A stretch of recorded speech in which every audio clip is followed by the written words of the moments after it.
तो हम अगेन चलते हैं अपने नेक्स्ट टॉपिक की तरफ, that is 1.6 expected values for the functions of the two variables. What we have done in the first part, we have the simple x value, and then that x value was converted for the generalization purpose, that x value was converted in the function. And now what if I have the two random variables and a function with the help of the functions, and then solving that. So the expected value for the function is, this is a function which has two variables x and y, and these variables are the random variables. If I need to calculate the expected value of this, that means a mean, then this is how I calculated it, and this is the basic formula for it. How I can interpret it? There may be the several methods for the interpretation. The one is weighting of the function values 8.xy with the probability that this combination of x and y really occurs. So this is the concept of the joint probability, right, that we already discussed. If we go to the interpretation 2, then just perform the experiment.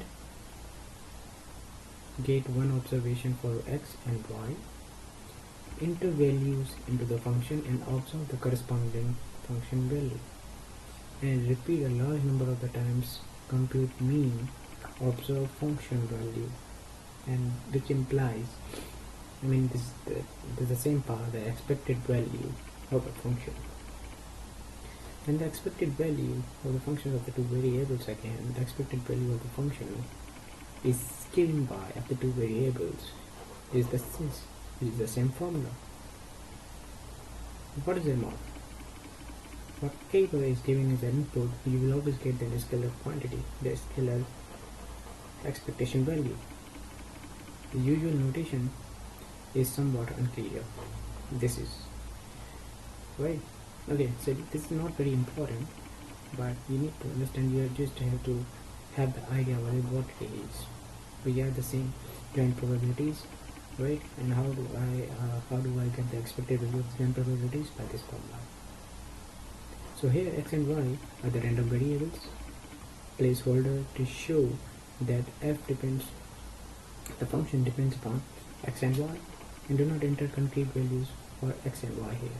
Here concrete values for x and y are used to determine the results. Right? So this is another example how calculate it. So, this is somewhat I will go very quickly. So what I have is two graphs. This is the graph of the functions and the joint probability, and this is also the function for the joint probabilities, right?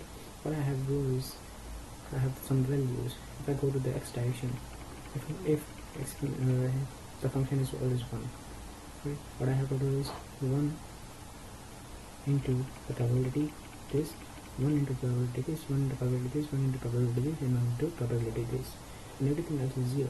Whatever the present probability is, I have to just multiply the function and the probability, and after sum every component of that particular equation. If you see here, the 1 into 0.1 and so on, you will always get the reason 1 for that, because of the functional form of the function, that is 1, and the functional value of it.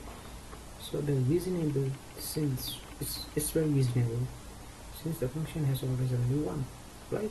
So therefore the probability of x and y does not have any influence on the expected value, because if you have 1 as a function, so whatever the probability is, you are just summing it out, and you will always get the 1.